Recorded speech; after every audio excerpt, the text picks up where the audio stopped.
So, were you encouraged to pursue a career or having a family? Having a family.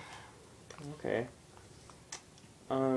Were having a career and having a family seen as mutually exclusive? Well, not really. Because back in the early 70s when I graduated from high school, it was the age when women thought they could do everything. Have a career and house and family and the whole works.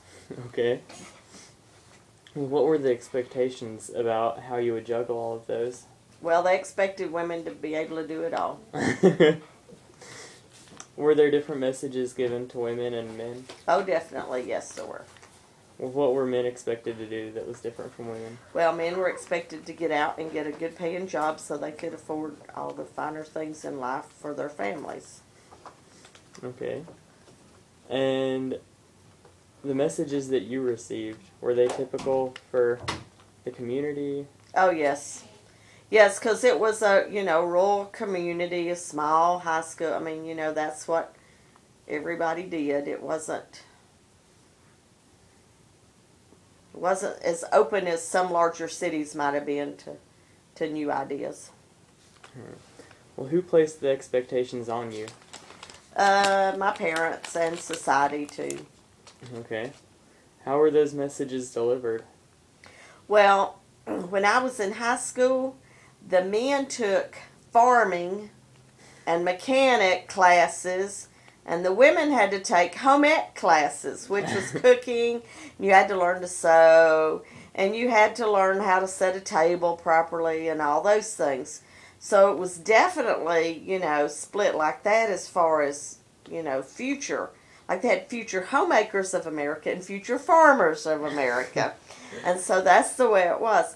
But then you had the classes like chemistry and biology and things like that too. But when it came to looking at, your extracurricular courses, it was always the homemaker and the future farmers. Well, what role did your family or your community or church play in those messages? A lot. I mean, because I was brought up in a Christian home where, it was the ideal family. The man was the head of the household, and the woman had children and took care of the children, and men worked outside the home, and they didn't do anything inside the home. They didn't dare cook or do anything like that. And so that it was, but the church did play a role in it, and then, the family, like I said, it was a small community, so, you didn't have, you had some women that worked, and it was more, women were working then, but they still were responsible for the home when they got home. Okay.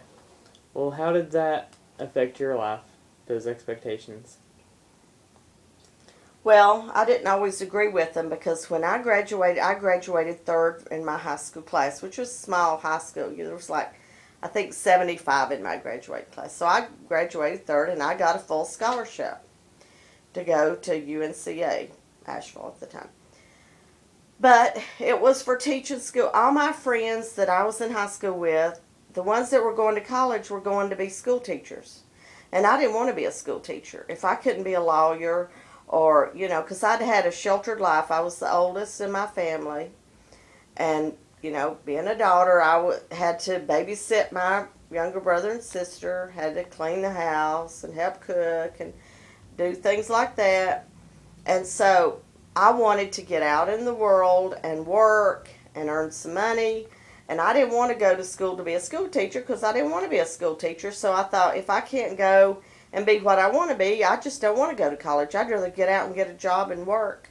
So I got married right out of high school and left home. And, I'd always had to share a bedroom with a brother or sister. I always had to look out for somebody else. And so I was just, looking forward to getting out and working and making some money and learning I thought that was the real world, getting out and getting a job. It necessarily true, but That's what I looked at it as at that time. Well, do you think that what you did was pretty typical? Or were you sort of the oddball? No, it was pretty typical. Alright. Well, how old were you when you got your driver's license? 24. Is there any reason you waited so late? Yes, because in high school I hated my driver's ed teacher. He was hateful. And I never had been my dad and mom never would let me behind the wheel to practice or drive or anything. And I never did enjoy driving. So I hated driving, and so I had bought me a car and everything before I finally decided to get my driver's license. My grandmother, who had never driven, never worked outside the home or anything, her birthday was in July and so was mine. She was 72 and I was 24, and we went and got our driver's license for the first time together. And we both had bought our own car and everything, but we just decided, we went together and got our driver's license. Well, back to the school, did you think that the teachers treated the boys and the girls differently? Like within the general Some class? teachers did, because I had some teachers, like in the 9th grade, that were younger men, and they always flirted with the girls. I actually know a girl that was younger than me that married her school teacher, and there was like 15 years difference in them. So, you know, they always flirted with the girls, the younger men teachers. I had some teachers who didn't show any difference, and so it just depended on the age of the teacher and how long they'd been teaching. Okay. Well, what did most people wear to school? I always wore dresses, and they were homemade dresses. The first time